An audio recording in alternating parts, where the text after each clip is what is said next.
Some people believe power comes from kindness, wisdom, or hard work.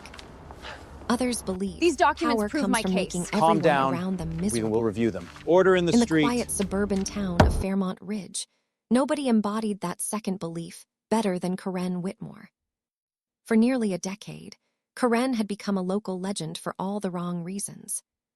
She was the woman who complained when children laughed too loudly. The woman who called the city because someone painted their fence a shade of blue she didn't approve of. The woman who measured her neighbor's grass with a ruler and reported anyone whose lawn exceeded the homeowners association regulations by half an inch. Nobody liked her. Nobody trusted her. And nobody wanted trouble with her. Because Karen had one weapon she loved more than anything else. Lawsuits. She sued neighbors. She sued businesses. She sued delivery companies.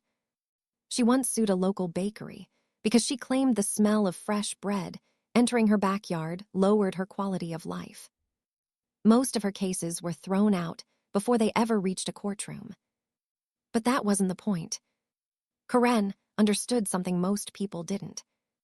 Winning wasn't necessary. Making people suffer was enough. Legal fees, stress, time, embarrassment. Those were her real victories. And she enjoyed every one of them. By the time I moved into Fairmont Ridge, Karen had already filed 18 lawsuits against various people in town. Everyone warned me about her. I simply smiled and thanked them. I wasn't worried. At least not then. My name is Ethan Carter. I was 32 years old and had recently purchased the old Henderson property at the end of Willow Creek Road. The house needed work. A lot of work. The roof leaked. The porch sagged. The paint was peeling. But it sat on nearly 2 acres of land, surrounded by beautiful oak trees. To me, it looked like opportunity. I worked as a civil engineer and had spent years saving every dollar I could. Buying that property represented everything I had worked for. I planned to restore the house slowly over the next few years. Maybe someday start a family there. Maybe someday watch my children run through those same oak trees. It was supposed to be a fresh start. Unfortunately, Karen Whitmore had other plans. The first complaint arrived 3 days after I moved in. Apparently, my moving truck had blocked part of the road for 27 minutes. Karen demanded compensation. The city ignored her. The second complaint came a week later. She claimed my construction materials created visual pollution. Again, nothing happened. The third complaint accused me of violating neighborhood aesthetics because my temporary storage container was visible from the street. The homeowners association rejected her claim. Most people would have given up. Karen wasn't most people. Every rejection only seemed to motivate her more. I quickly became her newest target. At first, I treated everything like a joke. My friends laughed about it. My coworkers laughed about it. Even I laughed about it. Until the lawsuit started. The first lawsuit accused me of damaging her property value.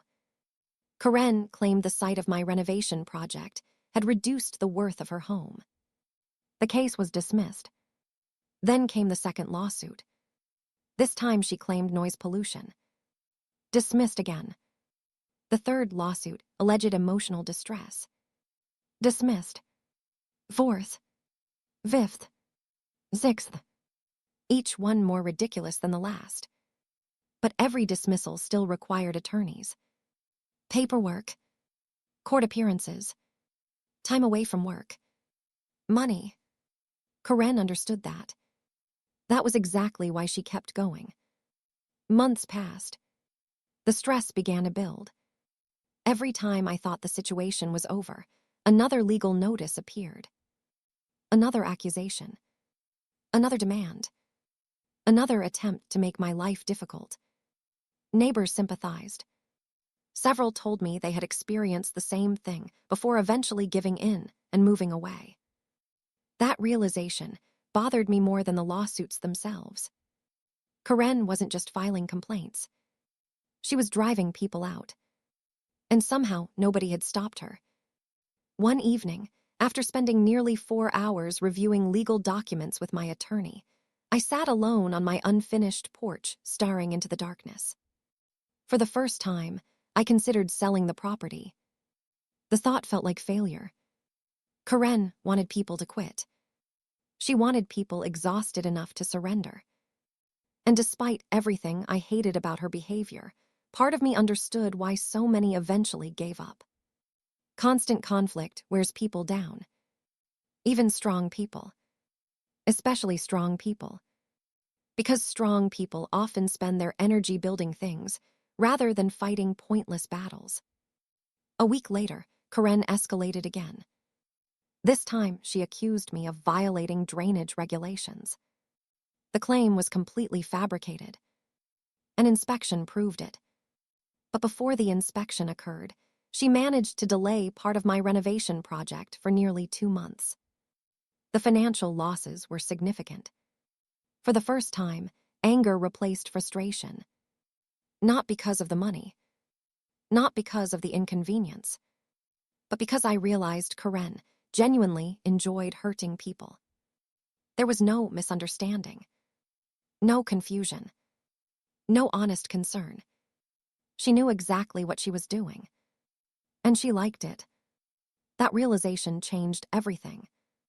Meanwhile, Karen became increasingly confident. Every dismissed case seemed to convince her she was untouchable. People avoided confrontation. Officials grew tired of dealing with her. Even local attorneys privately joked about her reputation. Karen interpreted everyone's exhaustion as fear. And fear in her mind meant power. Then came the event that changed the entire story. One Saturday morning, I hired a landscaping company to remove several dead trees near my property line. The work had been approved. The permits were valid. Everything was completely legal. Yet Karen appeared within minutes. She stood near the workers, taking photographs and recording videos. Throughout the day, she contacted city offices repeatedly. Inspectors arrived, found nothing wrong, and left. Most people would have accepted the outcome. Karen became furious. 3 weeks later, a thick envelope arrived at my front door.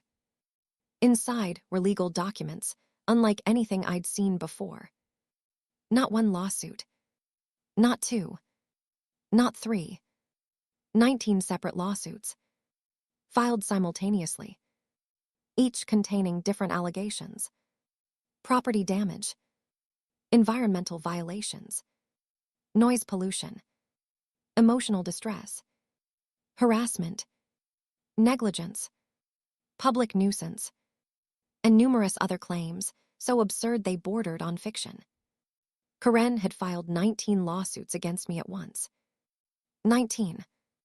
Even my attorney sat speechless when reviewing the paperwork. The legal costs alone could bankrupt an average person. That was the point. Karen wasn't trying to win. She was trying to destroy me. Financially. Emotionally. Professionally. Completely. As news spread through Fairmont Ridge, neighbors shook their heads in disbelief. Many expected me to surrender. Others assumed I would eventually settle. A few quietly predicted I'd move away within the year. Karen certainly believed so. For the first time since arriving in town, she began openly celebrating. She told people justice was finally catching up with me. She bragged about the lawsuits. She acted as though victory had already been secured. What Karen didn't know was that she had just made the biggest mistake of her life. Because while I rarely spoke about my family, there was one detail I had never mentioned to anyone in Fairmont Ridge. Not to neighbors. Not to coworkers. Not even to most of my friends. My father wasn't a businessman. He wasn't a politician. And he certainly wasn't someone Karen wanted to provoke. As the court dates approached, Karen smiled with growing confidence. She believed she had finally found another victim. Another person she could force into submission. Another family she could break. She had no idea that her 19th lawsuit had awakened forces she never saw coming. And soon, the entire town would discover the truth. Karen had declared war on the wrong man. Because the judge assigned to review the growing mountain of legal filings wasn't just any judge. He was my father. And Karen's campaign of harassment was about to collide headfirst with a reality she never imagined. The consequences would change everything. The news that my father had been assigned to oversee preliminary reviews connected to Karen's latest legal barrage created a problem I never expected. Not because I wanted special treatment, and certainly not because my father would ever allow it. The problem was exactly the opposite. My father had spent 30 years building a reputation that attorneys, prosecutors, and court officials respected. Judge William Carter was known for many things: fairness, integrity, patience, but most importantly, independence. No one received favors from him. Not friends, not colleagues, and certainly not family. The moment he learned I was involved in the case, he immediately reported the conflict and initiated the formal process required by judicial ethics rules. Within days, another judge was assigned to handle the lawsuits. Everything happened according to procedure. Everything happened transparently. Everything happened exactly the way it should. But Karen didn't know any of that. In her mind, she had already created a fantasy. A fantasy where she would expose corruption. A fantasy where she would become the victim. A fantasy where she would somehow transform 19 frivolous lawsuits into a public crusade. And like many people who spend years manipulating others, Karen had begun believing her own stories. Meanwhile, my father became aware of details that I had intentionally kept from him for months. I never wanted to burden him.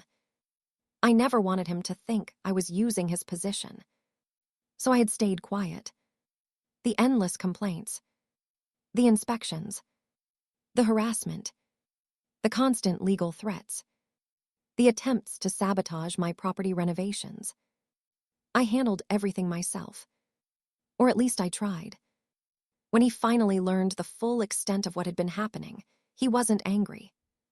He wasn't emotional. He simply listened. That was always his way. Carefully, patiently, methodically. When I finished explaining everything, he sat silently for several moments. Then he asked a question that stayed with me.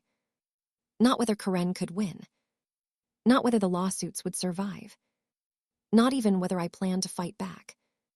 Instead, he asked how many other people had gone through the same thing. The answer surprised even me. Because once I started looking deeper, the number kept growing. Former neighbors, local contractors, small business owners, retired couples, young families. Karen's trail stretched across years. People who had quietly settled disputes simply to avoid costs. People who abandoned projects. People who moved away. People who couldn't afford prolonged legal battles. One by one, stories emerged. Many had never spoken publicly before. Most believed nothing could be done. Others simply wanted to move on with their lives. But now something had changed. For the first time, someone wasn't backing down. And that gave others courage. Over the following weeks, information began pouring in. Documents, emails, inspection reports, court records, public filings. Patterns became visible. The same allegations repeated against different targets. The same tactics. The same strategy. Over and over. Karen would identify a target. Create complaints. Generate pressure. Increase legal costs. Wait for surrender. Then move to the next victim. The system itself had become her weapon. Not because the system was broken, but because most people couldn't afford endless battles against someone who had unlimited time and an obsession with conflict. As preparations continued, Karen grew even more aggressive. She began posting online, sharing accusations, hinting at conspiracies, suggesting that powerful people were trying to silence her. Ironically, every new statement created additional evidence. Every exaggerated claim, every fabricated allegation, every public accusation. She documented her own behavior. People who once ignored her began paying attention, not because they believed her, because they were finally seeing a complete picture. The woman who portrayed herself as a victim suddenly looked very different when viewed alongside years of documented harassment. Yet Karen remained confident. She interpreted attention as support. She mistook visibility for credibility. And she believed her moment had arrived. Then came the first major hearing. The courtroom wasn't unusually crowded, but it contained more observers than Karen expected. Former neighbors attended. Business owners attended. Several attorneys watched from the gallery. Even local reporters appeared. Not because of me. Not because of my father. Because 19 simultaneous lawsuits filed by one person against a single homeowner had become impossible to ignore. Karen entered the courtroom with obvious confidence.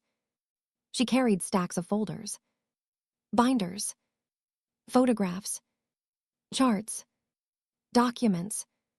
She looked like someone preparing for a historic legal battle. What she didn't realize was that quantity and quality are very different things. The assigned judge reviewed filing after filing, allegation after allegation, claim after claim, and questions quickly began emerging. Basic questions. Questions that legitimate cases should answer easily. Questions Karen struggled to explain. Dates didn't match. Evidence contradicted itself. Statements conflicted with inspection reports. Several allegations had already been investigated and dismissed by government agencies. Others relied entirely on assumptions. Some appeared copied from earlier lawsuits she had filed against completely different people. For the first time, cracks appeared. Not in the legal system. In Karen's narrative. The hearing continued for hours. By the end of the day, multiple claims faced immediate challenges. Several motions were filed questioning the legitimacy of the lawsuits themselves. Karen left visibly frustrated, but she still believed she could recover. Years of intimidation had convinced her that persistence alone guaranteed success. Unfortunately for her, persistence doesn't transform falsehood into truth. The weeks that followed became increasingly difficult for Karen. More former targets came forward, not as part of some organized campaign, simply because they were tired of remaining silent. One contractor revealed records showing Karen had filed nearly identical complaints against 3 separate companies. A retired couple produced years-old correspondence documenting repeated harassment. Another family shared evidence of settlement demands that appeared designed more to create pressure than resolve legitimate disputes. Individually, none of these stories proved wrongdoing. Together, they revealed a troubling pattern. A pattern judges tend to notice. A pattern attorneys understand. A pattern that courts take seriously, especially when resources are repeatedly consumed by meritless litigation.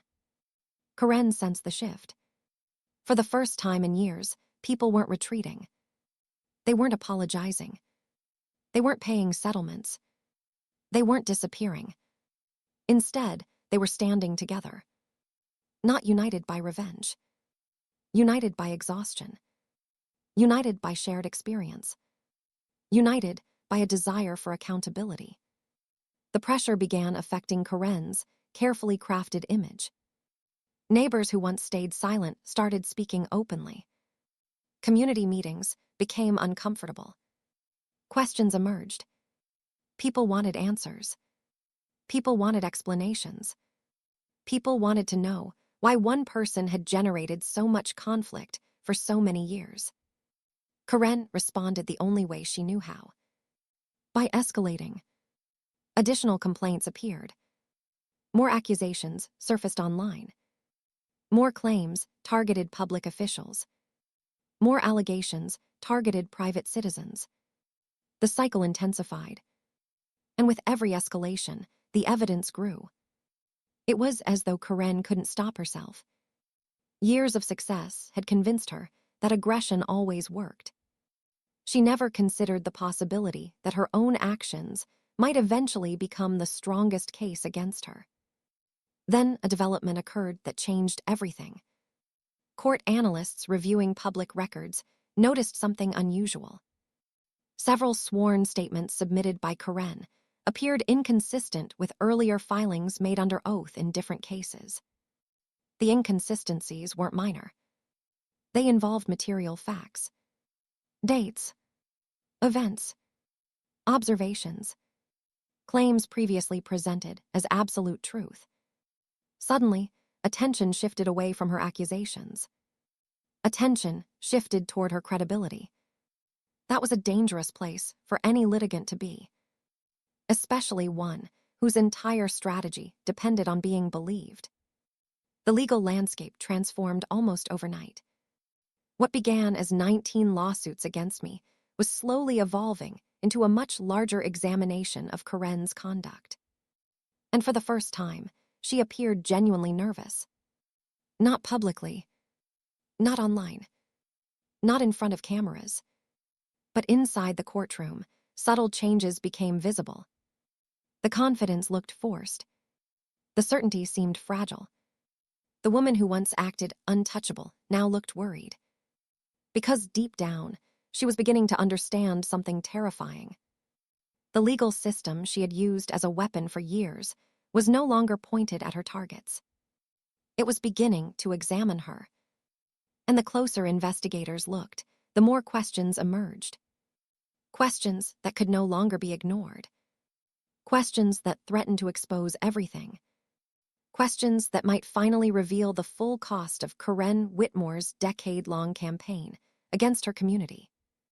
And soon, those questions would lead to discoveries far more serious than anyone expected.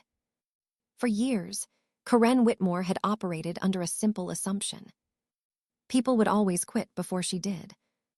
That belief had become the foundation of her entire identity. Every complaint she filed, every lawsuit she launched, every accusation she spread, all of it depended on one expectation. Eventually, the other side would run out of energy. Eventually, they would run out of money. Eventually, they would surrender. And for nearly a decade, that strategy worked. Not because Karen was usually right. Because most people had lives to live, jobs to work, families to support, bills to pay. Normal people couldn't dedicate every waking hour to conflict. Karen could. Conflict was her hobby, her purpose, her obsession.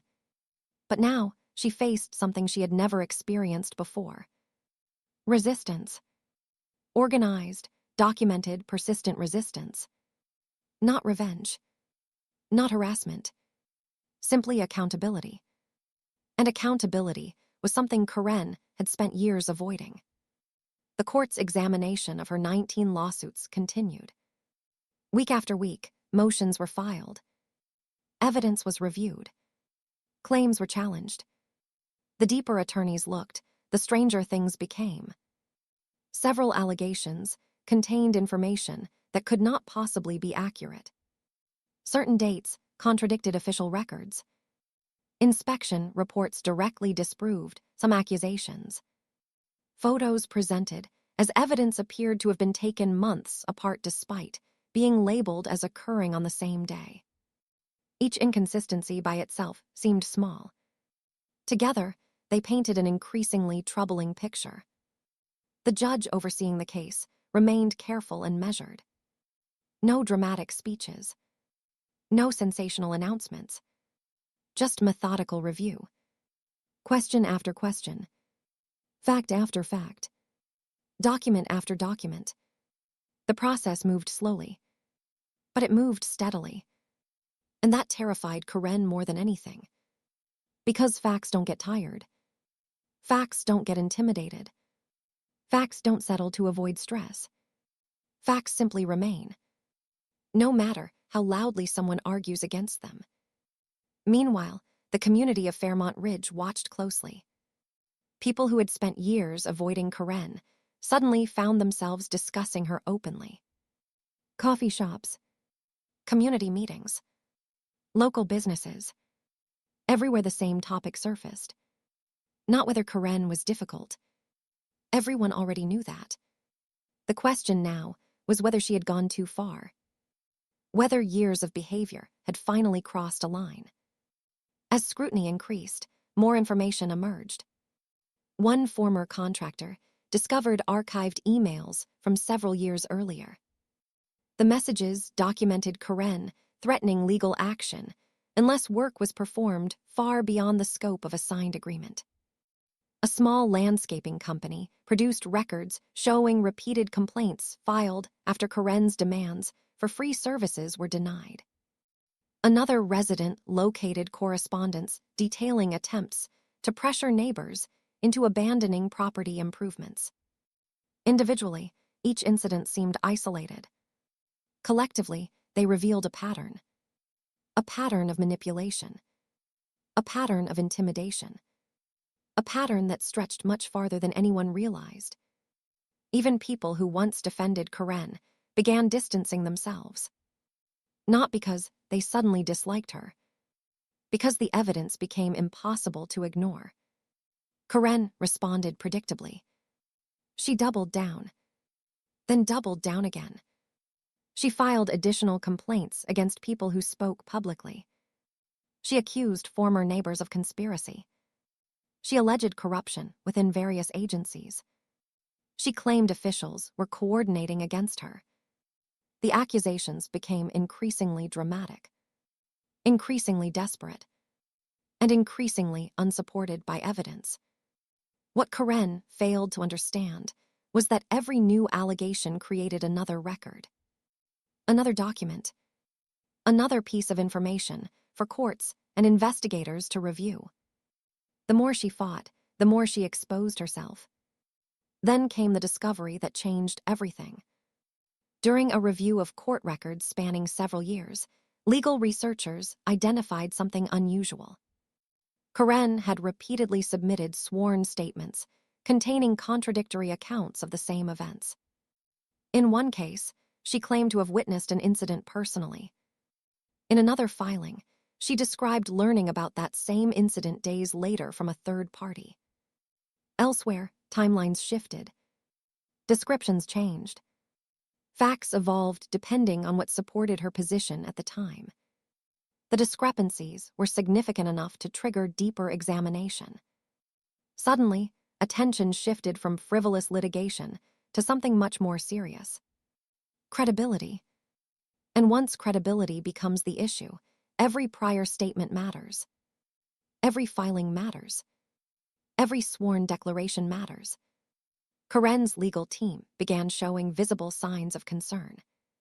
Attorneys requested additional time. Documents were reviewed repeatedly.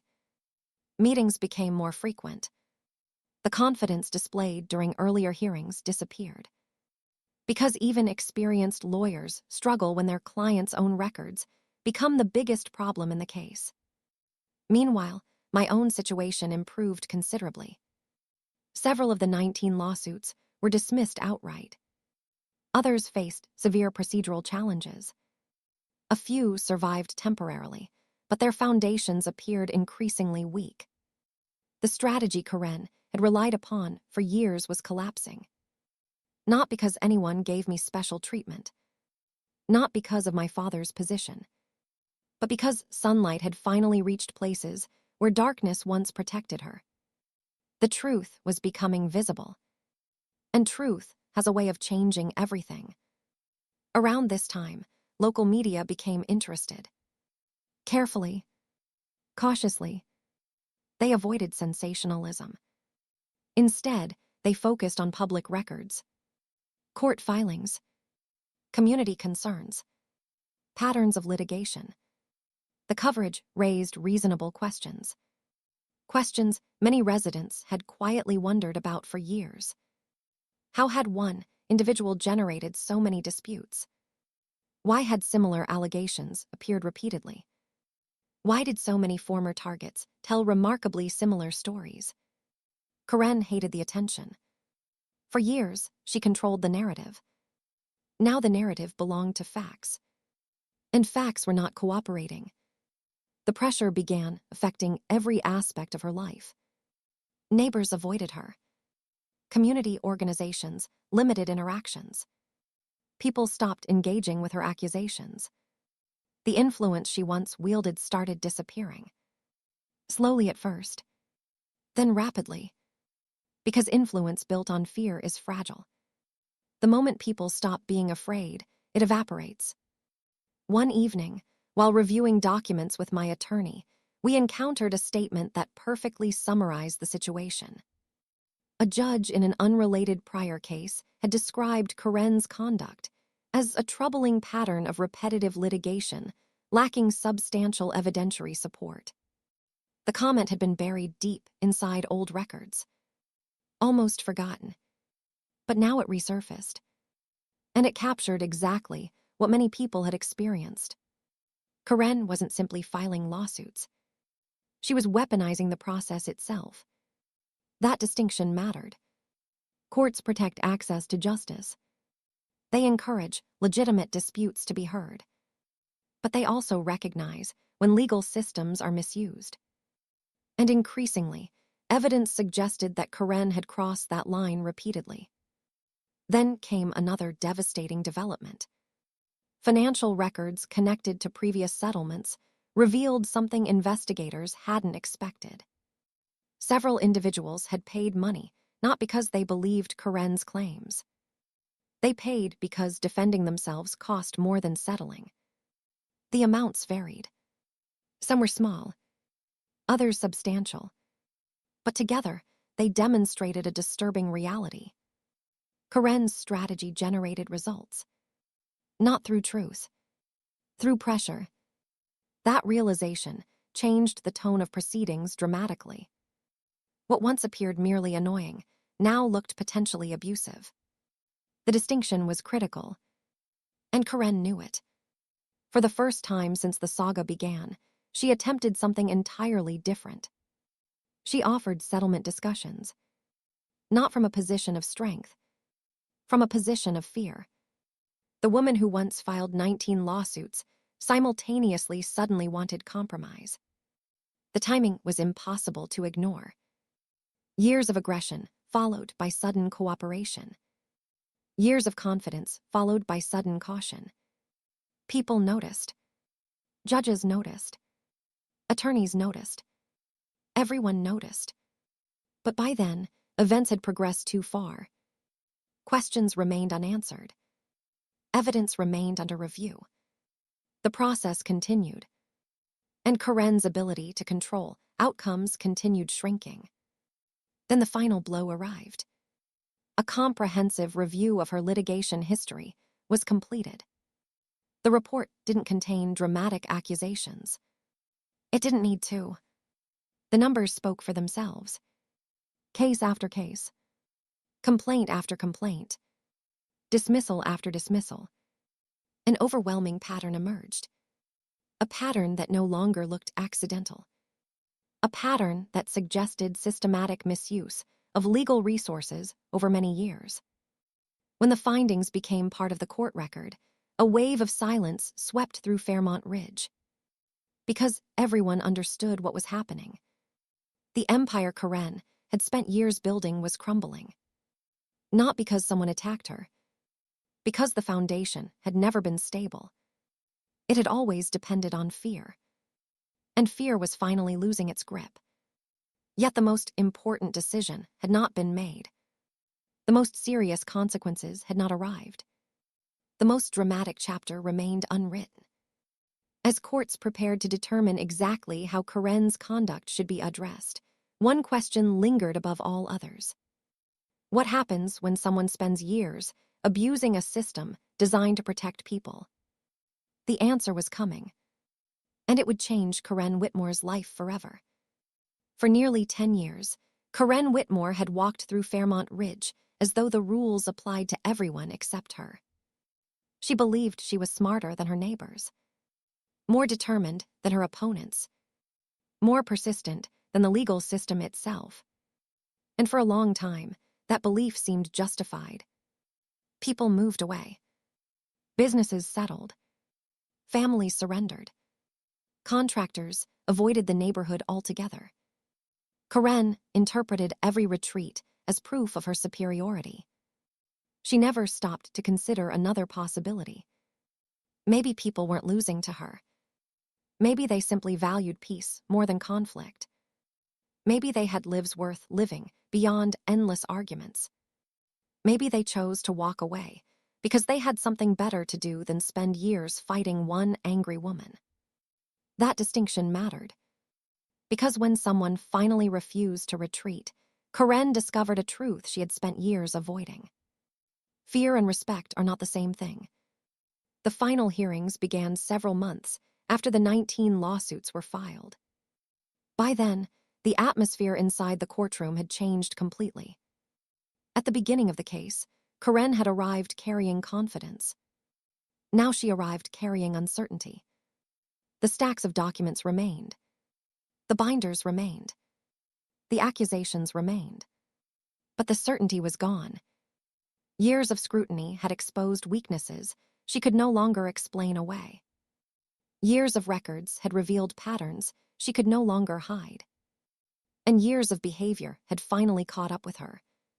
The court reviewed the findings carefully. Not emotionally.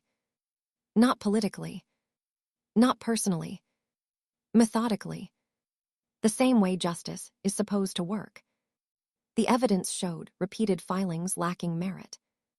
Repeated allegations contradicted by objective facts. Repeated attempts to use litigation as pressure rather than as a legitimate tool for resolving disputes. No single lawsuit created the problem. The pattern created the problem. And the pattern was impossible to ignore. As the proceedings continued, one reality became increasingly clear. This case was no longer about me. It wasn't even about the 19 lawsuits. It had become something larger. A question of accountability. A question of whether someone could repeatedly misuse legal processes without consequence. A question of whether intimidation should be allowed to masquerade as justice. The answer arrived sooner than anyone expected. The court dismissed the remaining lawsuits. Every single one. Some were dismissed because evidence failed to support the allegations. Others because legal standards had not been met. Several because the claims themselves lacked merit from the beginning. One after another, Karen's accusations collapsed. Years earlier, such an outcome might have ended the story. Not this time, because now attention turned toward the conduct behind the filings. The court issued findings that sent shockwaves through Fairmont Ridge. Karen's pattern of litigation was formally recognized as abusive. Sanctions were imposed. Restrictions were placed on future filings. Additional oversight requirements were established before certain types of lawsuits could proceed. The consequences were significant, but the financial consequences proved even more devastating. Legal fees, court costs, sanctions, reimbursements. The totals accumulated rapidly. For years, Karen had forced others to absorb enormous expenses. Now she faced her own. The irony was impossible to miss.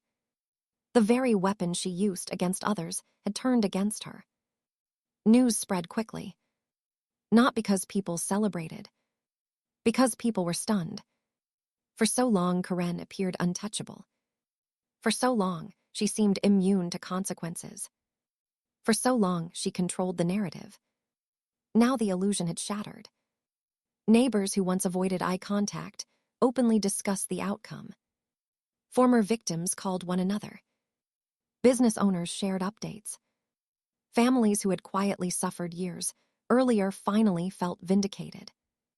Not because Karen lost, because the truth had finally been acknowledged. For many, that recognition mattered more than any financial penalty. Meanwhile, Karen's reputation deteriorated rapidly. Trust, once lost, is difficult to recover. Community organizations distanced themselves. Volunteer groups stopped involving her. People who once tolerated her behavior no longer felt obligated to do so. The social power she had accumulated through intimidation vanished almost overnight. And unlike lawsuits, reputation cannot be restored through paperwork. Months later, additional consequences emerged. Several individuals who previously settled disputes under pressure pursued legal remedies of their own. Not out of revenge. Out of principle. Each case stood on its own facts. Each followed proper procedures. But together, they represented something Karen never expected. Accountability. The word she had demanded from everyone else was finally directed toward her. During this period, my own life slowly returned to normal. The renovations resumed. The construction delays ended. The endless legal notices stopped arriving. For the first time in years, I could focus on building rather than defending.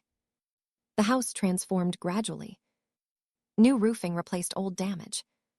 Fresh paint covered weathered walls. The sagging porch was rebuilt. The property began looking like the home I imagined when I first purchased it. A place for the future. A place for family. A place for peace.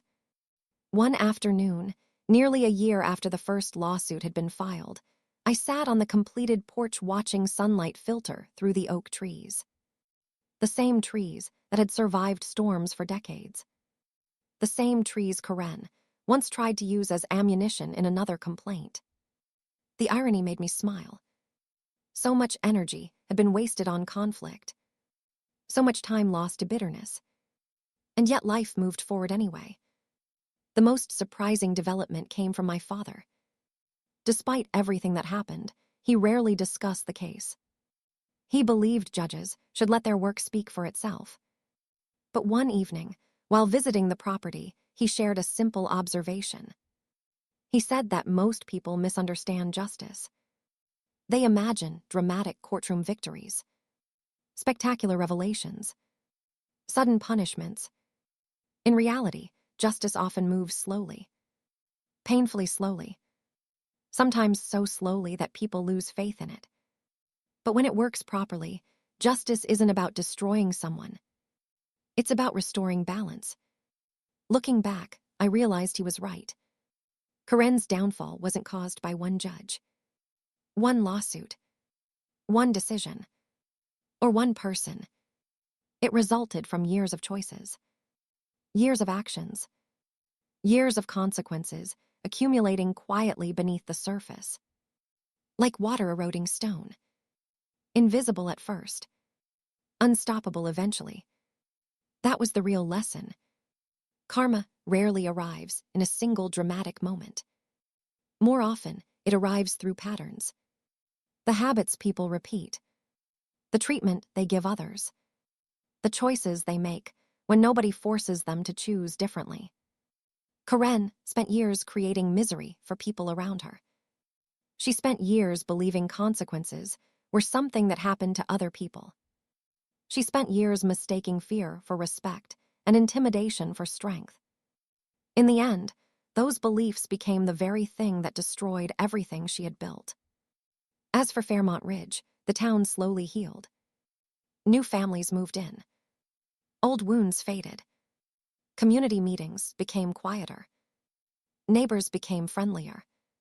The constant tension that had hung over the neighborhood for years finally disappeared. Life returned to normal. Exactly what most people wanted all along. And whenever someone new arrived and heard stories about the woman who once filed lawsuit after lawsuit against nearly everyone around her, the same lesson always emerged. The lesson wasn't about courts. It wasn't about legal systems. And it wasn't about winning. The lesson was simple. A person can spend years using power to hurt others. A person can spend years believing they are untouchable. A person can spend years escaping consequences. But eventually, every action creates a trail. Every choice leaves evidence. And every pattern tells a story. Sooner or later, that story catches up. Karen Whitmore learned that truth the hard way. And by the time she finally understood it, there was nobody left to blame except herself.